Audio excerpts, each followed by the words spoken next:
Hello. కానమూకు కథావచనం మోహనవచనం పరిజ్ఞాన హితబాండం నిత్య చదువరి శ్రోతలకు ఆహ్వానం. నమస్కారం. చదవదగునెవరు రాసిన తదుపరి చదివిన వెంటనే మరువక పలువురికి వినిపింపబూనిన అది ఏ పరిజ్ఞాన హితబాండమౌపో మహిళ మోహనవచనమై వీరాజిల్లు. పరిజ్ఞాన హితబాండం లక్ష్యం ప్రతివారీ సమాచార హక్కు. ఆస్ఫూర్తితోనే ఇప్పుడు ప్రపంచ సమాచారం శీర్షికన మేక్ అమెరికా గ్రేట్ అగైన్ అనేటువంటి ఆంధ్రజ్యోతి ఎడిటోరియల్ సారాంశాన్ని ఇప్పుడు మన కానమోకు కథావచనం శ్రోతలకు మీ కానమోకు స్వరంలో వినిపిస్తాను, వినండి. Make America great again. ఇక వినండి. మేక్ అమెరికా గ్రేట్ అగైన్ అని ట్రంప్ నినదించటం, దాని వెనుక అంతరార్థాలు, అంతిమ లక్ష్యాలు ఏమిటో ఇప్పుడిప్పుడే తెలిసొస్తుంది. ఉన్న అమెరికాను ఉన్నతంగా తీర్చిదిద్దుకోవటం కంటే దురాక్రమణలతో ఆయన ఈ విడత మిగతా దేశాలను భయపెట్టబోతున్నాడని అర్థమవుతుంది.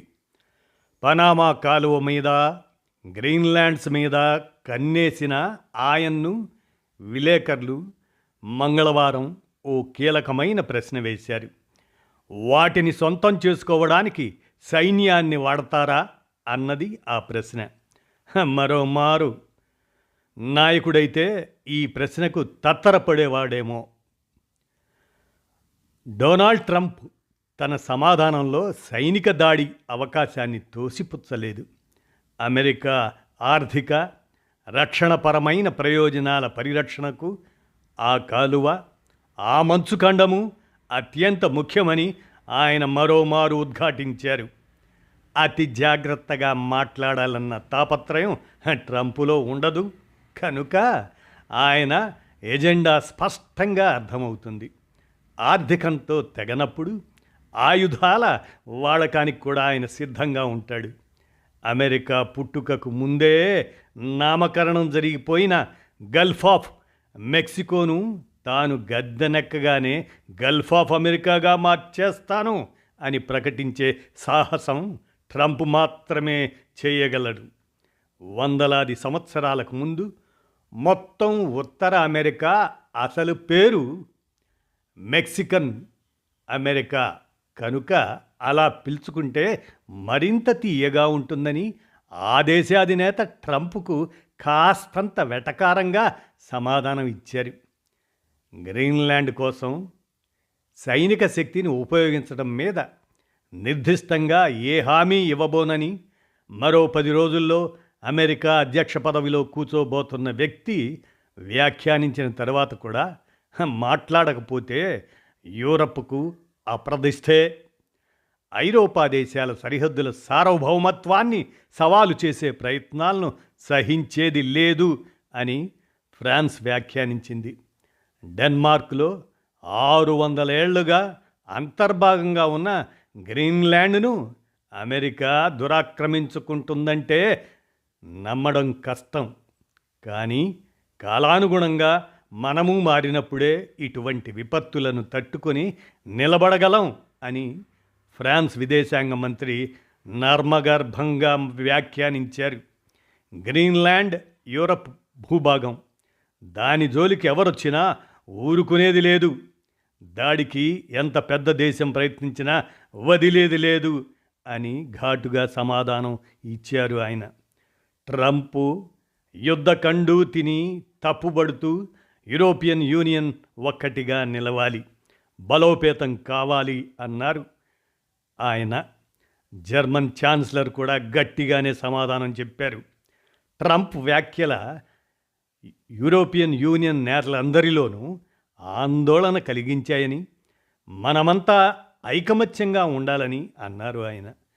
గ్రీన్లాండ్ జోలికి వస్తే పరస్పర రక్షణ సహకార ఒప్పందాన్ని అమలు చేయాల్సి వస్తుందని యూరోపియన్ కమిషన్ కూడా గుర్తు చేసింది.